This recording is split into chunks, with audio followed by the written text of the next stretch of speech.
yesterday. And as all of you transition, please do, sneeze away. Frank, what did you think of the conversation?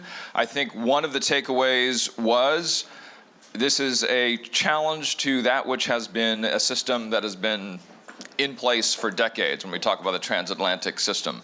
But is one transaction, is a 25 and a 10% tariff a system yet? Given that we've seen this president, at least in 1 year, work very transactionally, not systemically, but the transactions that he has undertaken have challenged systems, if you get what I mean. I'll give you this. It jingles. So from my perspective, it's interesting. Reagan imposed tariffs. Yeah. Clinton imposed tariffs. Bush imposed tariffs. In the scheme of the steel business, it's $29 billion, of which the EU is $6 billion. China's only $1 billion. And I think I'm just reading the papers, but he did try to provide some, quote, flexibility. Right. As a business person, I think it's interesting, but I don't know if it changes the landscape per se. But what could change the landscape is what the reaction is and what the reaction to the reaction is. Right. And that's when it starts to get more serious. And are you these saying guys that the EU should not do anything? Is that what you're saying? No, I'm not pushing you on that. But I thought both these, they were just tremendous. But the comment about the WTO, right? We're dealing with a president who didn't grow up in government. He doesn't play by anybody's rules but his own. But it won't be the first presidency that will say WTO, thank you. Exactly. But there are certain, businesses operate better when there's some rules. Businesses operate better when they understand the game. Right. So we'll have to kind of see what transpires. Why haven't the markets? Thing's not that big. Why haven't the markets this morning reacted in a big way? Because I think I think the markets will go up because they're dipping a little bit lower, but not huge. I think they'll say this was better than we thought it could be. Right. Built in, I guess, is what it is, huh? Yeah, exactly. Okay, one word to describe now, we had talked about, 9 p.m. was going to happen local time, CET. Give me one word to describe now your reaction to what happened overnight. Predictable. Predictable. Okay, great. Thank you, Frank Friedman. Scene setter this morning. I now want to put your attention up to the board as has been tasked by the Brussels Forum. I am to ask about what are some of the action steps we can look at when we think of revise, reboot, rebuild. Now I'd like to ask you who and what type of leader would be the person to lead and to undertake this very idea of revise, reboot, rebuild, the person that would come up with the strategies in this time of distrust. And we've had a lot of brain food, right, so far this morning. We've had some real headlines to digest along the way. I put an example up there as a hashtag, Michael Jordan, for those of you who like the NBA. For those of you who don't, please use another example. But I'd like to know who you think would be the right type of leader if you go to your app right now and hit interactivity. And I had some good, and we got 49 seconds left here. I'm going to throw on the music. And as you're doing that, I had some very interesting names that were brought up when I was talking to the Young Professionals Summit. And I will share that with you in 35 seconds. Very interesting coming from the Young Professionals.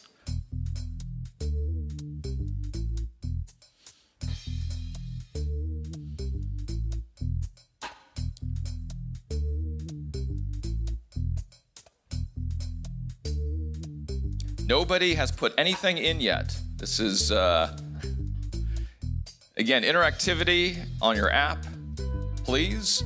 And then after that, you can hit word cloud. All right.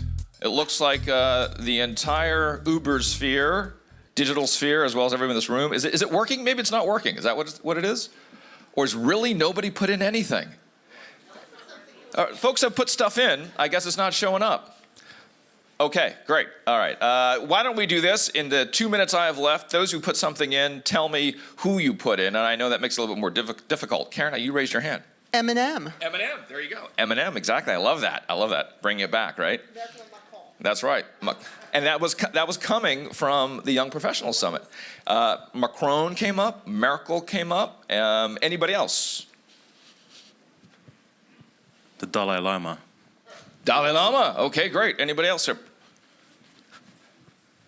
Jeff Bezos. Jeff Bezos, owner of the Washington Post. Interesting. Anybody else over here? Jeremy Corbyn. Very good, very good. Anybody else? Any name come up? No. Zero. How about this line? Macron. Macron. Yeah. Very good. Anybody else? Anybody else? Okay, over here. I'm just, thank you. I needed you. Elon Musk. Elon Musk. We're getting a lot of sort of wealthy folks that are pretty smart. How about you? Nothing came to mind, sorry. Okay, all right. Oprah Winfrey.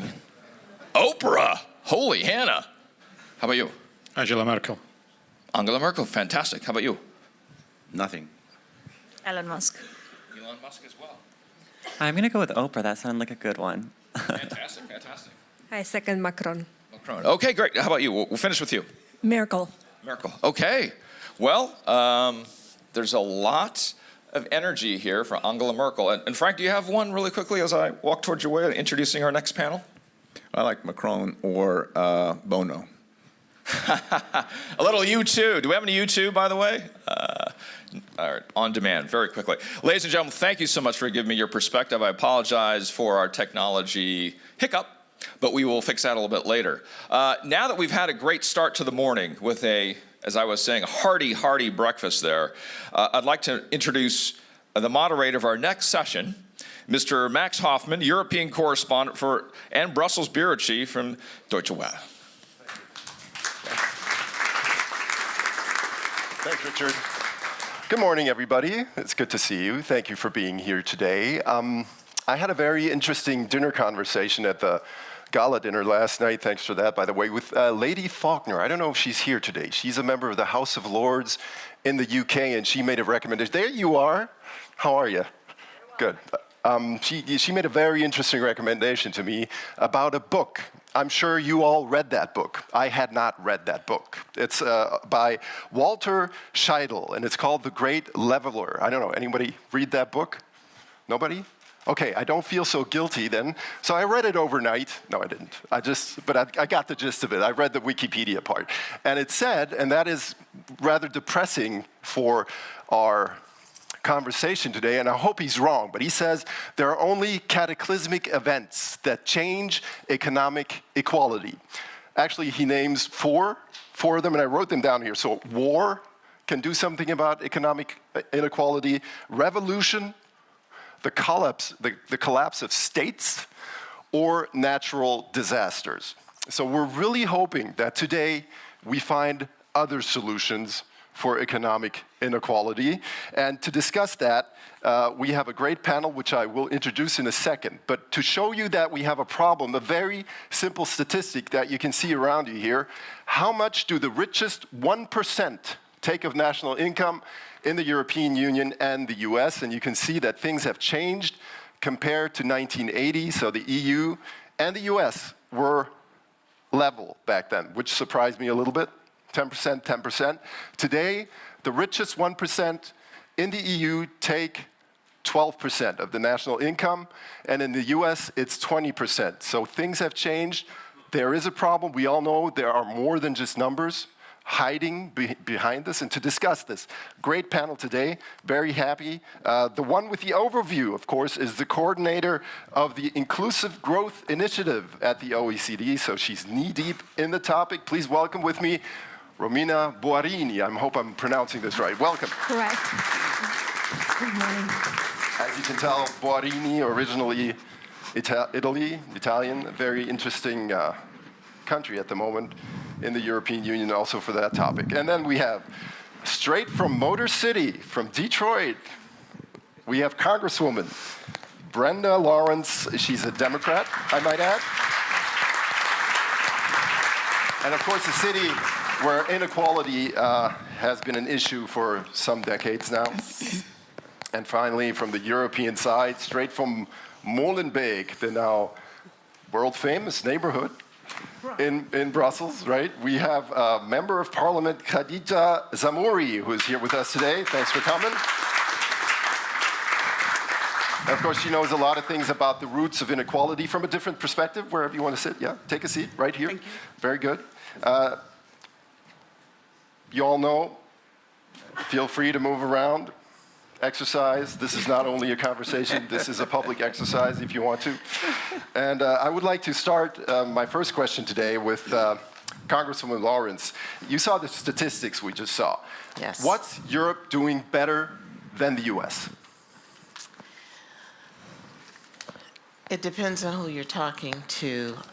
When we talk about the top 1%, it has changed the conversation in the United States because we're saying if the top 1% is controlling the economy, but that top 1% is not contributing to the growth of the economy, then there is a disconnect.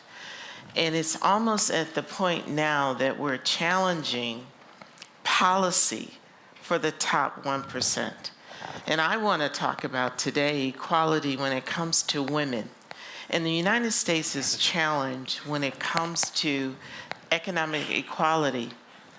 Do you realize 47% of our workforce in the United States are women? But women make 80 cents to every dollar a man makes in America. And for an African American woman, it's 63 cents. We actually celebrate the day that we actually reach equality where we're actually caught up to the man's salary. And the thing that's so important is that why are we talking about the top 1%? The policies, the hiring practices, the lack of maternity leave policies in America, paid family leave. These are things that when we talk about the top 10%, what is your policy and what is your contribution? Why is it you're so proud to do your annual report and everyone that's on your board of directors look like they're all related, the same age, and the same gender? And for the life of me, how do you look at that and it doesn't slap you in the face in an economy that is so diverse and 47% are women? And I purposely look at the annual reports of these amazing corporations, and I ask that question. Does it look like your workforce? Does it look like America? The top 1%, when it comes to equality, has some guilt. They have some opportunities. And when I talk about a rebound of our economy, which we're seeing now, women in Michigan, a single woman spends 40% of her income on childcare. 40%. And majority of families pay more for childcare than they do for food and transportation combined. But the wealth of that top 1% is growing.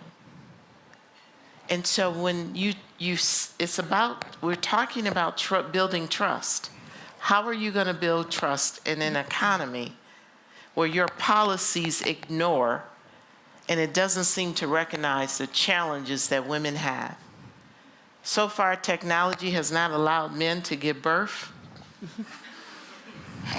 The reality is men smoke a cigar and they really like the fact they have kids.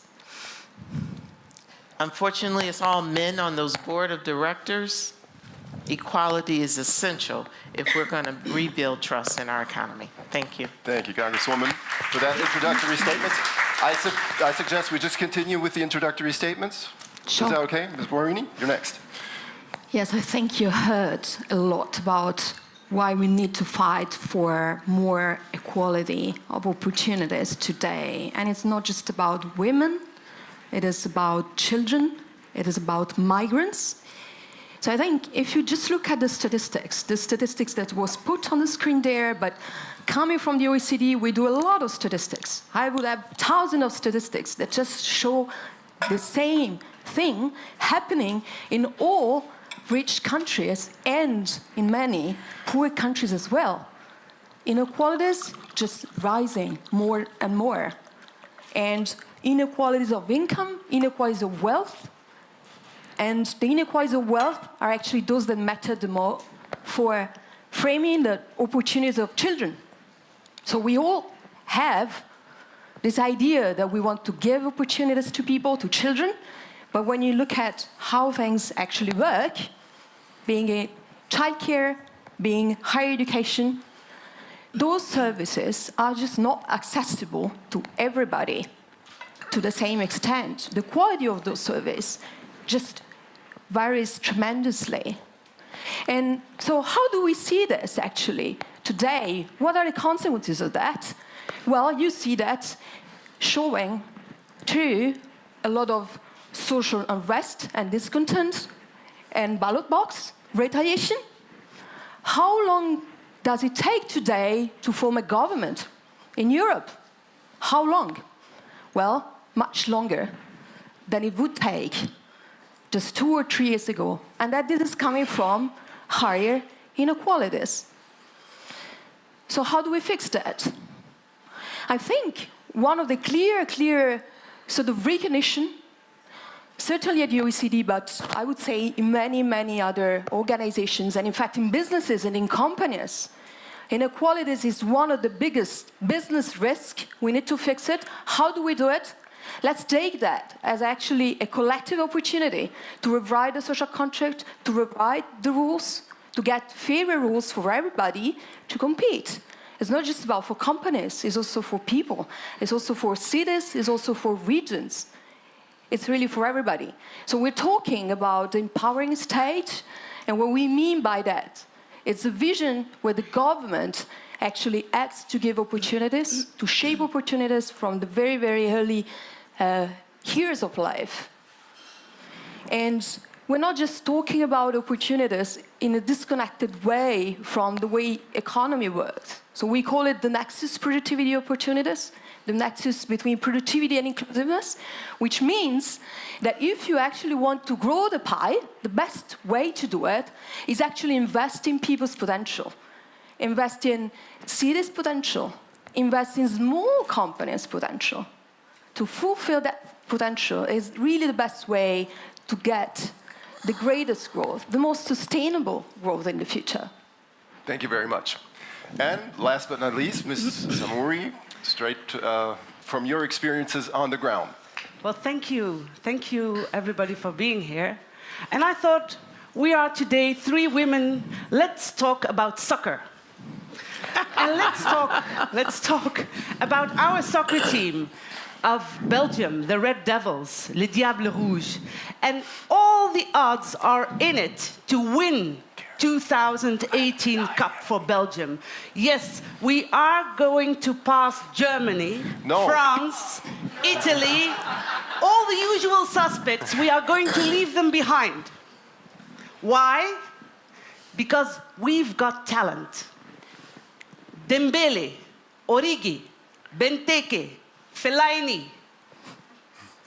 Although I'm not so good in soccer, so I forgot the other names. But you can go on like that. But we also have Mertens, De Bruyne, Courtois.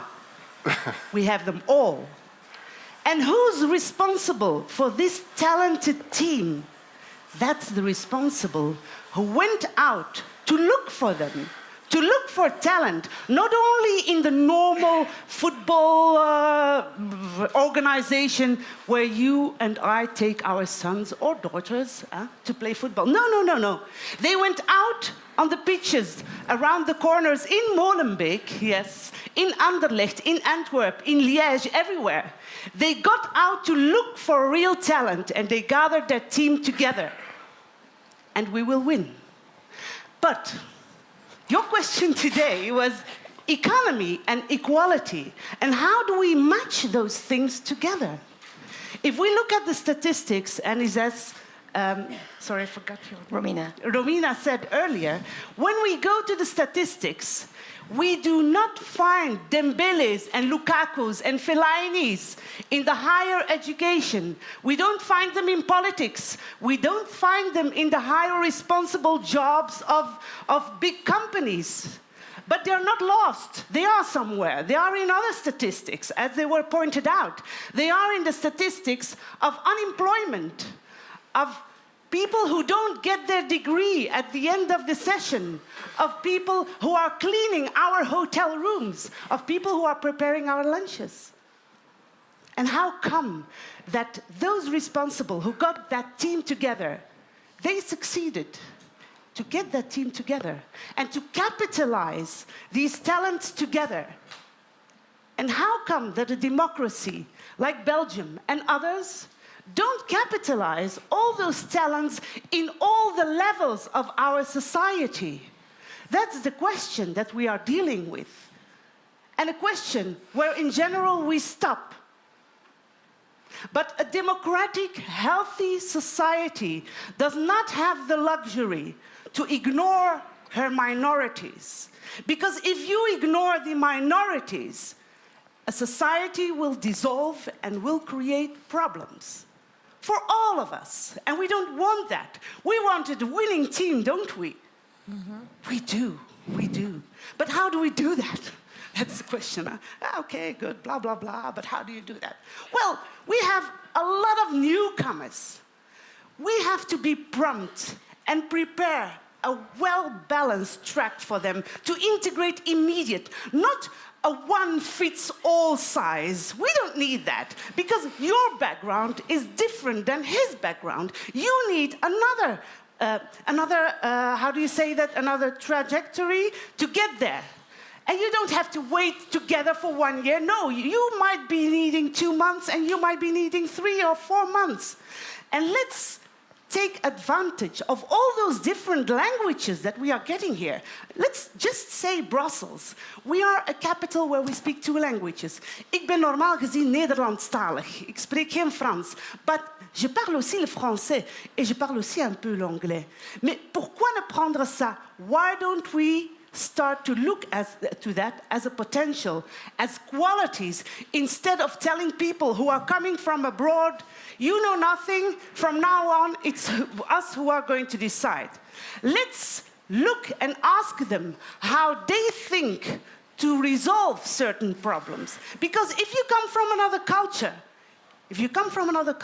you might have other ways of resolving problems. And that might really help us forward. Yes, tell me. We will dwell on that even more later, I promise. Yes. I promise. Not the soccer part, because I'm not sure you're right. But for the rest. No, absolutely. But tell us, because we got you going here, Europe seems to do inclusiveness, economic equality a little better than the US, for example. But why are people so mad then? Why do they vote for populists in Italy? Why do they vote for populists in Belgium, for that matter? Why all over the continent? Do you have an explanation for that? Do you see, with the people you talk to in Molenbeek, why they do that?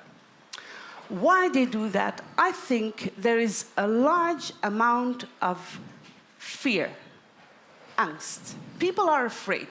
People are afraid of losing what they have. And what do you do to take that fear from them? Well, we will say that we will all going to win at the end if we take everybody, we involve everybody. And how can we take fear away is by giving trust to people, to make them believe that actually in a society where people have fear from each other, I always compare it with 2 lumps bumping up to each other, and it's the gangsters, I don't know how you say it, the things that pop up, which are new ideas and new interesting. That's what I'm really telling, that if we start to capitalize all the talents of people, we can go further. And we can go further together. Any ideas over here how this can actually be done with concrete measures? Because the ideas, of course, it's more like a vision, but what do you do in daily life, governing, politics, ideas? A statistic I love to give is that it takes about $9,000 per student in the United States to educate a child. And it takes about $40,000 a year to imprison a person in America. So when we look at our educational budget, I want to take it back to politics and policy. We feel good slashing educational funding, but we never want to walk away from building a new prison because it's that sense of safety. When we talk about policy in our economy, we cannot continue to sustain the imprisonment rate that we have in America. We can't continue that. So when we talk about policy and equality, if we spent more money educating children, like we said, our children, you talk about equality, we will transform our economy. Now, do you know that every time you don't educate a child, you're going to pay some kind of way through social programs? And in America. So let's think about if we start building an America that's economy that every child, and this is the one issue I want to make that is really a big issue right now. We are changing our educational public school system to a class system.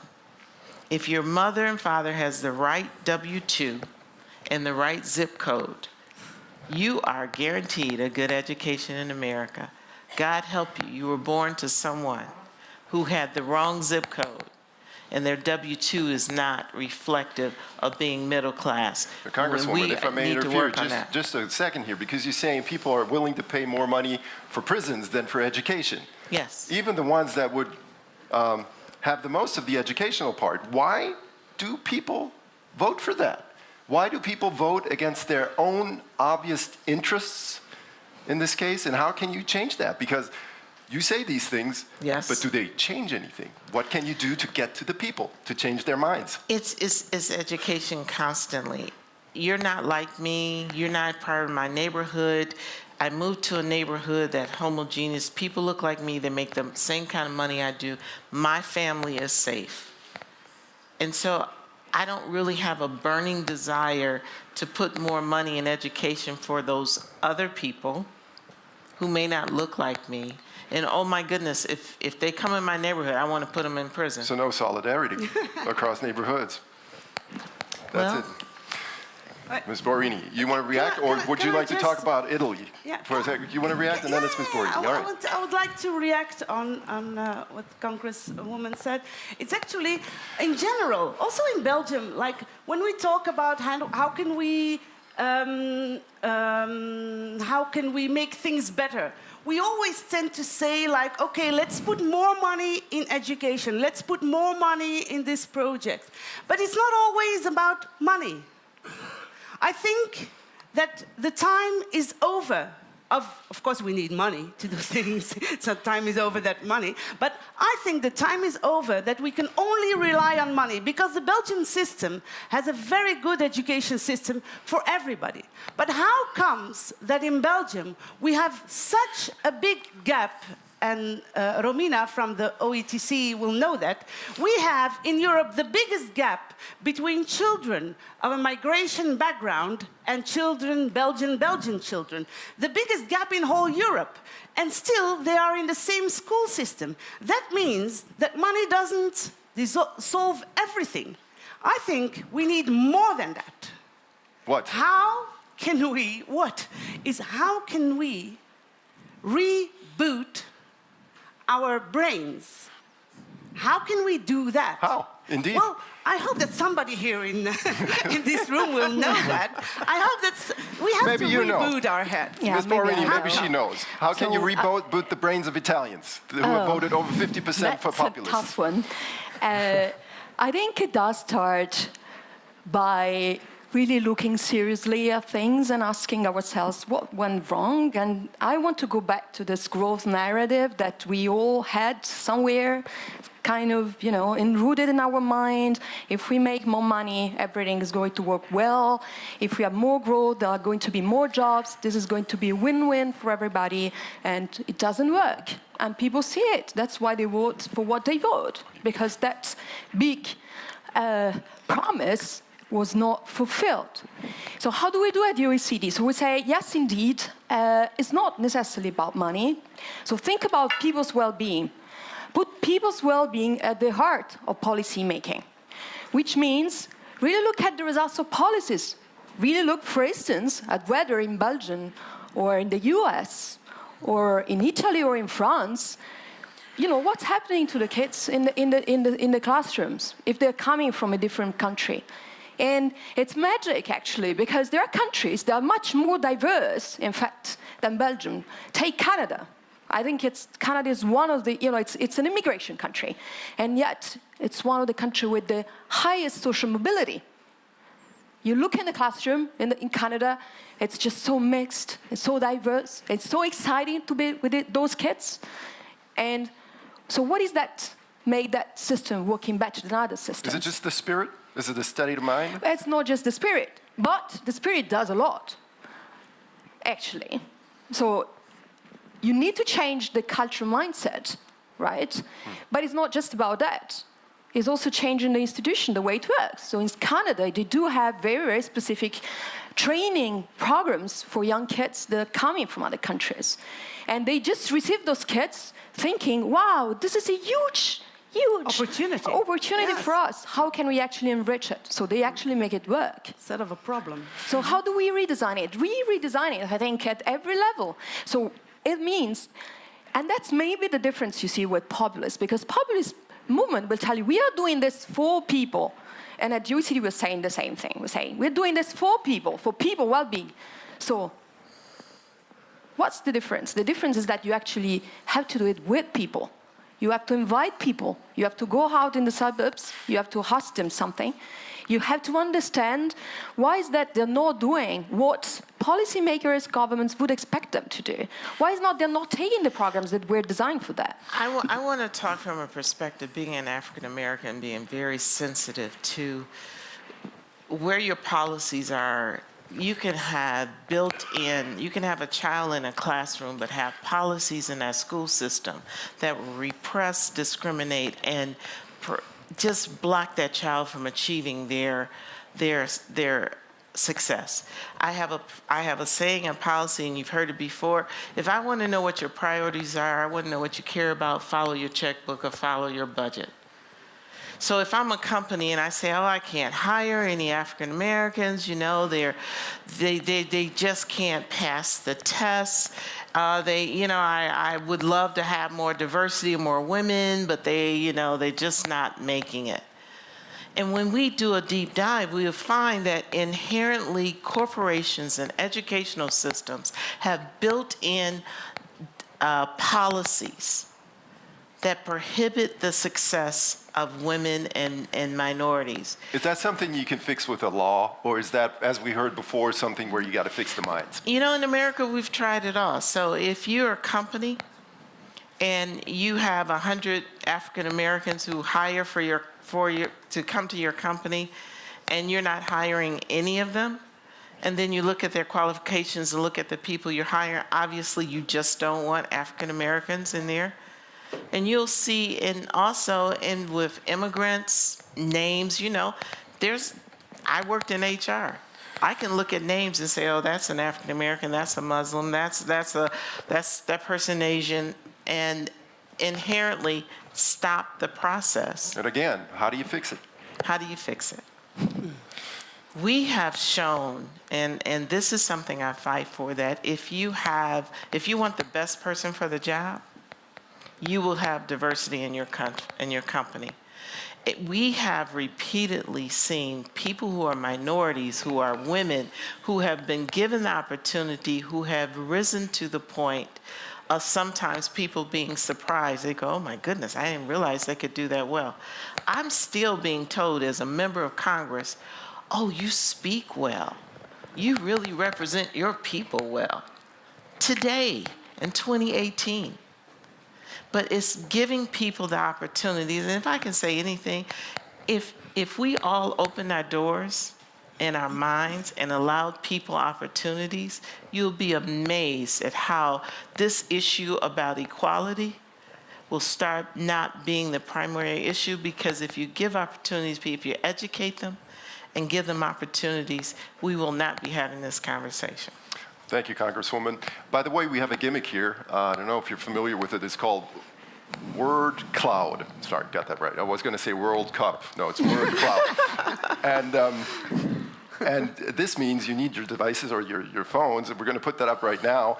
I would like to ask you a question, and you just answer with one word. And the question is, what's the main driver of inequality in the United States or in the EU? I think it makes most sense if you just put US or EU in front of your answers, because obviously the systems are different and the drivers of inequality are very different too. So you have 51 seconds to do that. While you do that, I would take a question from the audience, and of course, because she gave me that book advice here, it would be Lady Faulkner. Just one thing for the questions. I'm very strict on questions, Lady Faulkner. It has to be a question. It can't be a monologue or something, all right? It has to be a short, precise question, and you got to say who you're asking. Go. I think I'm asking the whole panel a question. No, because no, one you word. can't do that. Okay. Okay, let's ask the lady from the OECD. Forgive me, I haven't got your name. Romina Borini. I think the thing we're missing is a discussion about tax, because that's the single element of public policy that makes a difference in the near term. All very well about education, but that's a slow burn. And the question in tax is whether you tax wealth adequately as well as taxing income. And I would argue that the EU's record versus the US record is differentiated primarily because of that. One quick statistic, if I can give that to you, is that the United Kingdom's top 1% pay 29% of all revenue generated, collected in income tax. In the UK, income inequality is actually going down. The Gini coefficient is going down. In Germany, because the tax treatment of wealth is different, it's going up. So what's the question? So the question is, why aren't we taxing wealth more than income? Thank you.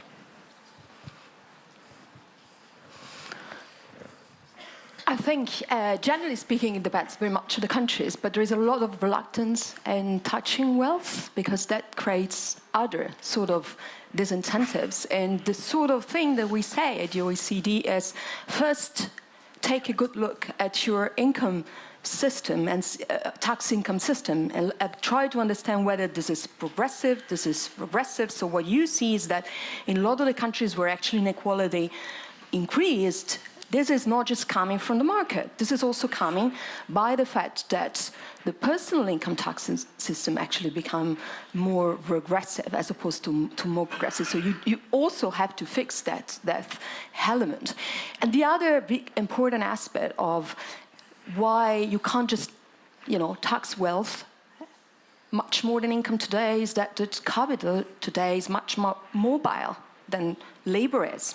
And so if you want to tax wealth, at the very least, you need to look at what other people around you, what other countries are doing, right? You need to have a strong international coordination on tax rates. You do want to ensure that there is no arbitrage.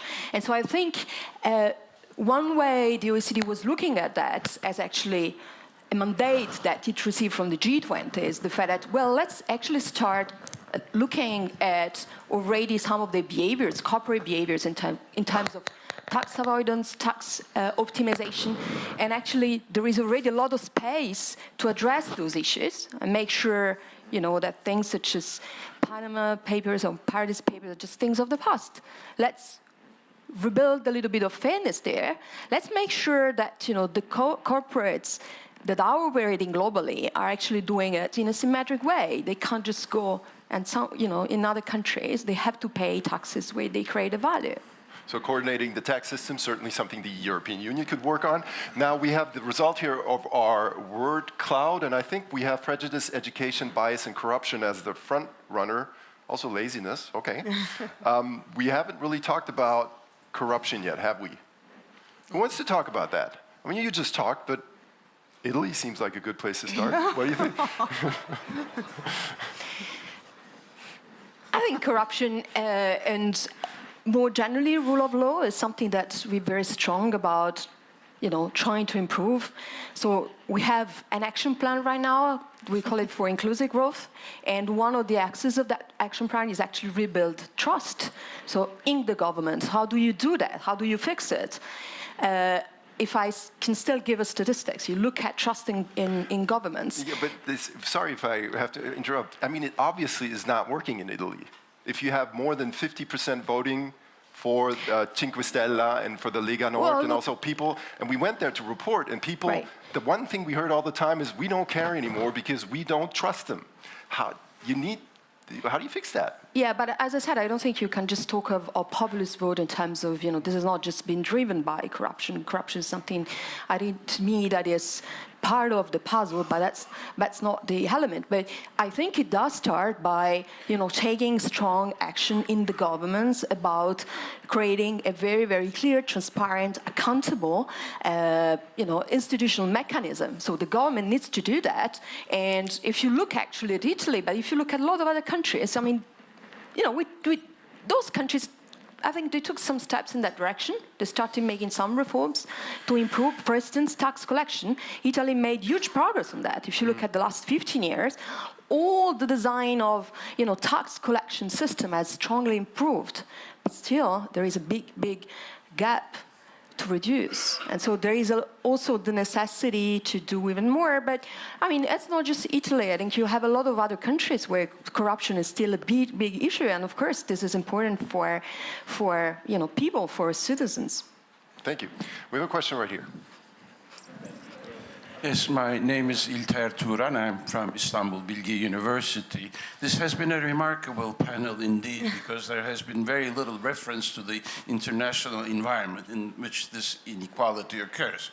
In fact, there seems to be a number of adjustment mechanisms to international inequality, which affects the domestic inequality problems. One of them is unauthorized movements of labor. The internationalist community's response to inequality is this. The second adjustment mechanism is even worse, called terror.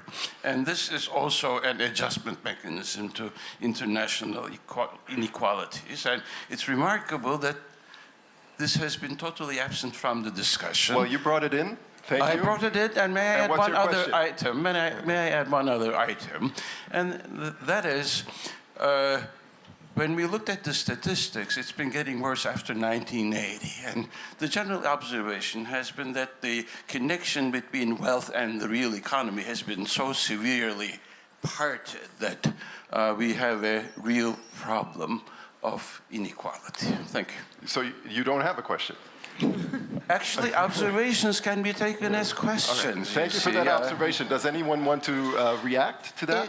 Otherwise, we'll take another question up there. The lady just in front of the Brussels Forum. I do want to push back. I saw one of the words and it was laziness. And I want to know how laziness plays into equality. And if someone wants to educate me on that, because I really want to push back on that. When you talk about equality in the world, where does laziness come into that? Did anyone, maybe we can ask, maybe somebody wants to come out and say, yes, I put down laziness. Did you put down laziness? Sure, we'll do that in a second. Does anyone want to talk about it and explain why they put it down? No one? Come on, courage. Nobody? All right, sorry, then we can't have a direct conversation about that. We'll take your question. All right, thank you. Hi, my name is Ramesh Akbari, and I'm a member of the Tennessee House of Representatives. This question really goes to all the women, because as a young person, I'm 33, I'm the youngest one in my General Assembly. I'm from Memphis, where we have the age 18 to 24 had the highest concentration of disaffected youth, those that are off the grid, not being educated, not working. How are you all in your various capacities reaching out to young people as a way to try and bridge this level of inequality that exists in the economy and otherwise? Yeah. Well, who wants to take that? Not everybody can answer. You haven't talked for a while. Well, I can talk all the time, but I'm just being really? polite. Yeah. All right. Let Go other for it. people No, but I would like to reach out for that question, because in Brussels we are actually having, maybe our education is okay. The thing is that in the time that comes, it will be really disruptive in the sense of we will be having two groups very far from one another, and we don't want that.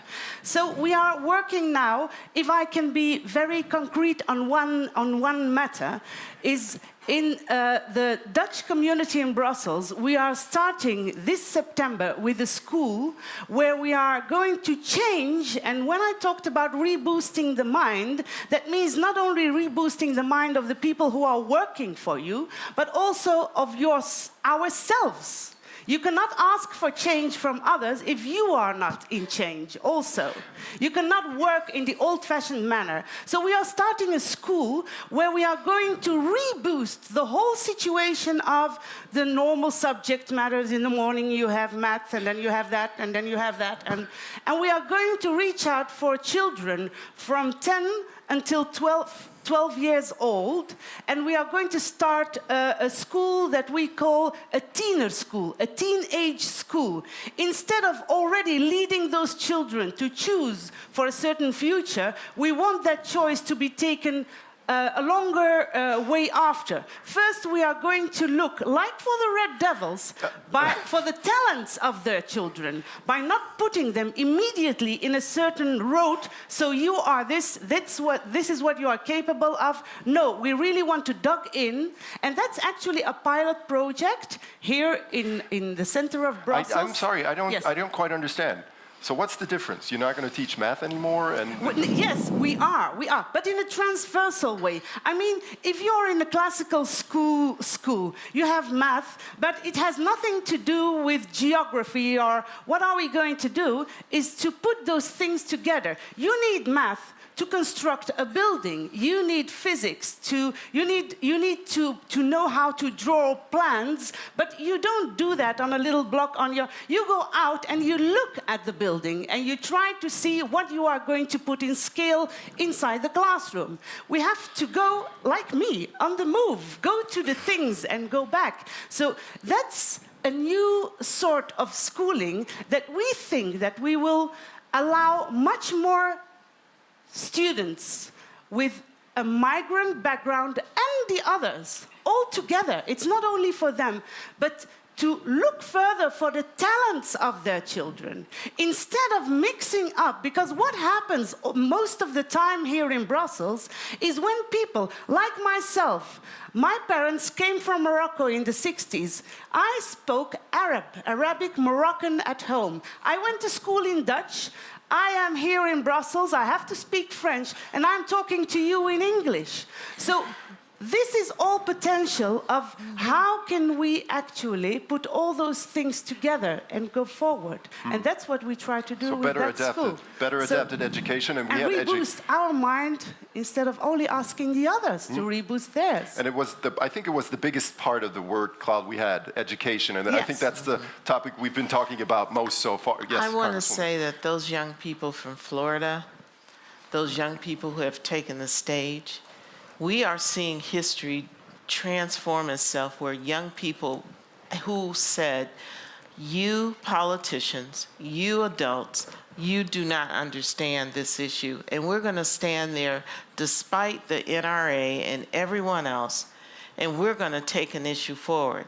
Black Lives Matter. We saw young people, white, black, all communities coming together. And when you talk about in America the children who are coming forward, who have so much advanced knowledge and the ability to research and to have access to data at a level that we never had, I am excited about the young people, and thank you for being the youngest one in your assembly. But I see, and let's watch that. Those young people in Florida, it has gone across the country. This planning a day to walk out of school, this day to come together, there's going to be rallies all over the country. And social this media is going helps. to grow, yes. Yeah, so social media might be a way of communicating, coordinating, actually fighting economic inequality in a way. We have a question up there. Please go ahead.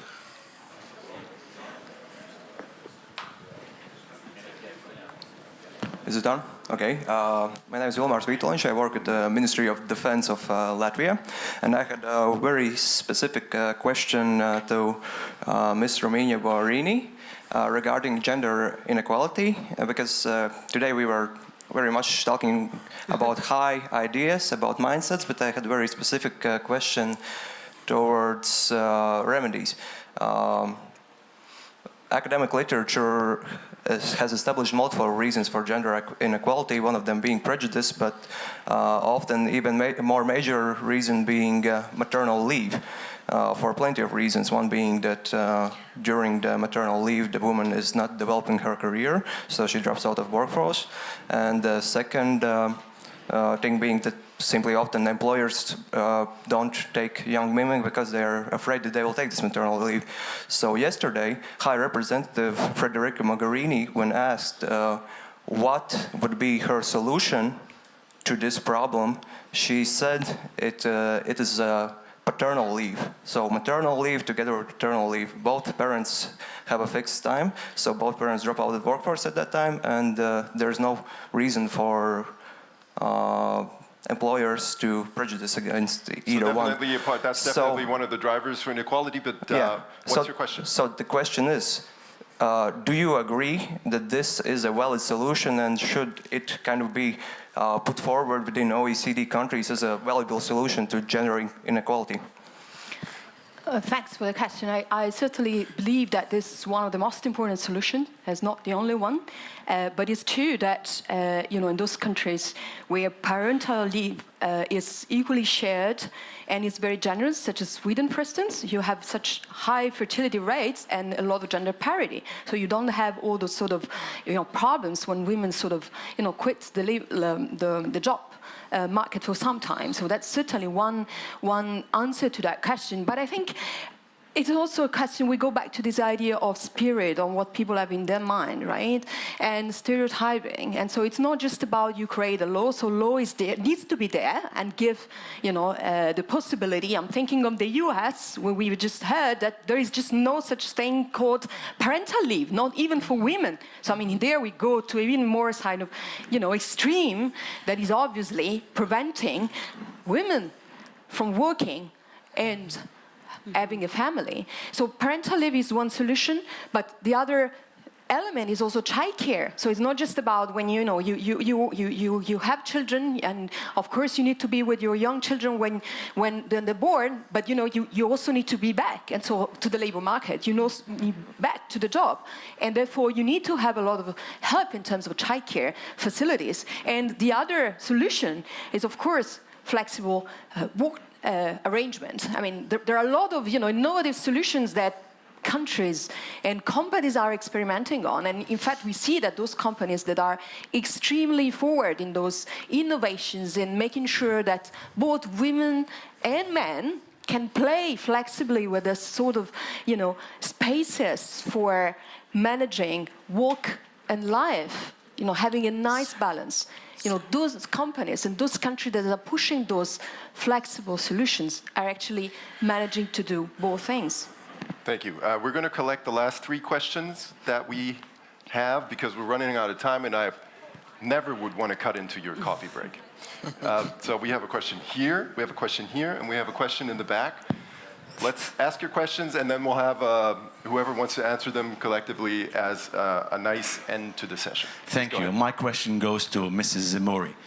When you were speaking about football, I had the temptation to kindly request you to advise my team to win the World Cup, because I think you have the tools. No, more seriously, I have 2 questions. What's your team? Morocco. Okay. So we are playing. You will not win. We are playing in the same. We're playing in the same team. 2 questions for you. Don't you think that the patriarchal culture in the minorities living in Europe is an obstacle for women development and empowerment, because, as you know, the women plays an important role in education at home. My second question, don't you think that the integration policies that have been implemented in Europe, and you are a member of the parliament, of course, the policies are different from France, from Belgium, from UK, and so on, and especially when it comes to security reasons and so on. Don't you think, and this is my question, that these policies have frustrated a lot of minorities, or did they reach the result in order to integrate better these communities? Do you think you can give that a quick shot? And we don't because otherwise it's just going to be too all over the place. Yeah, on the first question, I think you're right. For a very big deal, like a lot of minorities, and if I take the Arab community and the Mediterranean community, it is a patriarchal society. And that's what when we come to emancipation, and we all want to emancipate everybody and everyone, don't we? Yes. But until now, we've only reached out to women. And we didn't take the men with us. And that's the biggest mistake that we did. Because if we want change, we want it with all of us. You cannot change me and leave my husband at home. So that's one, you're right. And we should change and reboot that also. That's one answer. Your second answer is about the policies. For the moment, as I listen to people around me in the commune or in Belgium in general, I think that a lot of restrictions towards minorities are put in laws. It's like, okay, let's leave out the wearing of the hijab or whatever, but a lot of restrictions like watch out when we talk about like terrorist attacks and everything, that came on very hard. Very hard, because all of a sudden a whole society of minorities is like culpabilized and they are afraid. But the thing is that the actions taken towards those minorities are not always positive. It's always one of restriction to push them back. And we cannot push back, but because otherwise that's not the solution. So I agree with you that the policies, I don't know if you said it or not, but I'm going to say it in your place. The policies put in place now are not inclusive. That's why a lot of people of minorities of Maghreb regions, they don't feel at home, for example, in Antwerp. We're out of time. We're out of time. As interesting as it is, let's hear those two questions really quick and get a blitz answer. Very, very quickly, my name is Simon Fraser. I was just reflecting that I think if Angus Dayton, the Nobel economist, was in this room, he would say, we're not addressing the whole issue here. Because he would say, you're always going to have economic inequality in a capitalist society, and this is a room full of people who dedicate their lives to succeeding in that context. So what really matters is economic fairness in society. And I think we've looked a lot about the questions of equality of opportunity here, and that's really important.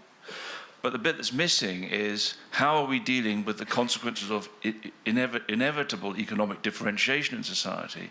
And the problem, it seems to me, in our societies is that solidarity and collective community spirit is being eroded. And I wonder if the panel could say a little bit more about that, which Baroness Faulkner's touching on, about redistribution and civic, ethic, collective spirit in our societies. And that question over here, and then we'll try to answer both of them as good as we can with the remaining time. Please go ahead. Thank you. My name is Dave Ensberg from Netherlands. I'm a chairman of the school board for kids with special needs. Our kids sometimes leave our schools without a job, a real job. Kids with disabilities, and sometimes what we call double disability. Kids with a migrant background and also with a handicap. And we're tired of it. We're tired of discrimination of these kids on the labor market, and we want to have something concrete ideas now on the table.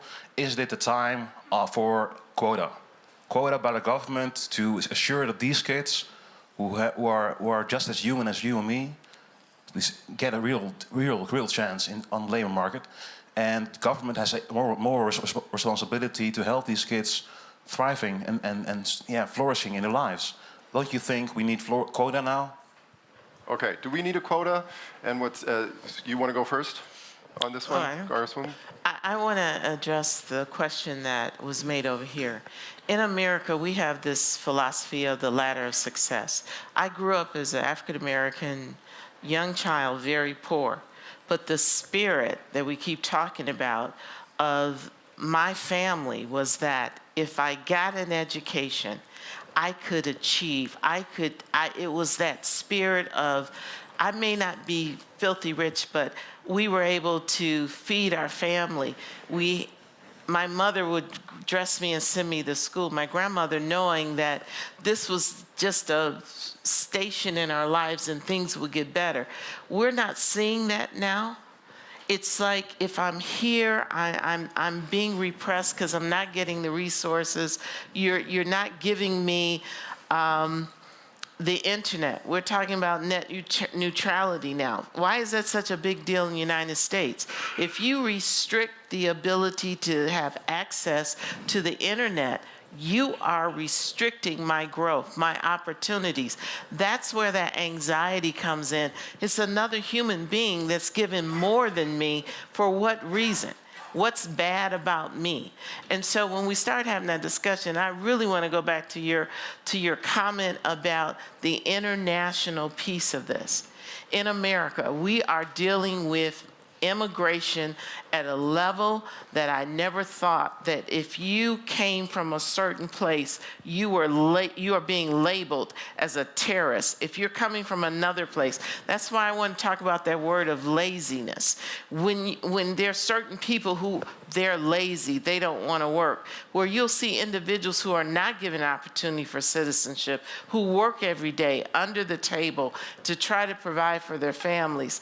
And so we have an opportunity, but we have to address this systematic policies that we have implemented in corporate America that is creating this class system that me in America, I'm very sensitive to, and it ties in racism in it, it ties in that disparity of education that will forever keep a person at a different level.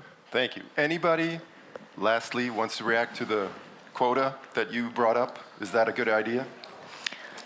I think we should look at all ideas that we have right now. And quotas, I mean, it's something that has worked for women, so why not do it, for disabled people? But as I said, it's one of the possibilities. I have heard small companies in France actually working with disabled people, young people, and do, different things. So nobody told them, please take this person, but actually the company reached out to that person because the company understood that the person could bring something special to the company. And so I think that is also the sort of experiences that we want to catalyze through a platform. Companies, that are very progressive in their thinking. And I understand that, this is not just, a top-down sort of regulation that some crazy government is put in there. There is some economic reality behind it. So quotas, yes, but maybe there are also other things to do at the same time. And then I wanted to say something to respond to the question of Simon, thank you. Is it just opportunities? Can we just talk of pre-distribution and forget about redistribution? And of course we can't, right? And maybe I think the focus on the panel was very much on pre-distribution because economists always think, forget about equity in the first place. Just think about growing the pie and then you'll think about how to redistribute if it's not fair enough. And what we were saying is, no, you can't dissociate the two. Think it first, think about it at the outset, but also think it after that because you're right that it's not just enough. So we're saying opportunities or equal opportunities is just a two-way street. You can't understand opportunity if you don't also look at the outcomes.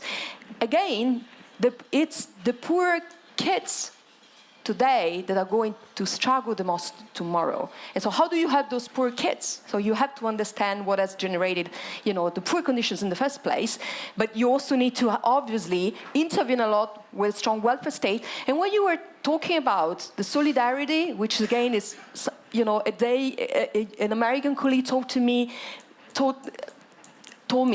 this word, doesn't really exist in English. This is a European word. And it means something very specific. But you're right. We need solidarity. We need, I think, to refound, this collective contract that we all need, to thrive in this very, very complex society. Thank you. And you can probably continue that conversation during the coffee break. Before we do that, though, I'm just going to keep you another 50 seconds. There's a question. You can have your voice heard to politicians now, if we have it right here. What's your message after this panel to politicians in the EU and United States regarding inequality? Number one, do something about it quick or democracy as we know it will fail. 2, everybody calm down. We're in pretty good shape. 3, we need to address the non-economic drivers of inequality, and we talked a lot about those today. And 4, what do you mean? I'm doing just fine. All right, and I think today we established at least, and I know there's not enough time to talk about all the implications of this today, but we gotta, what did you say? Reboot the mind? Yes. And we need the right legislation to go with it.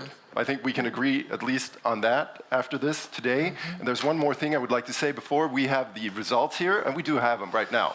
So, number 3 wins. We need to address the non-economic drivers of inequality.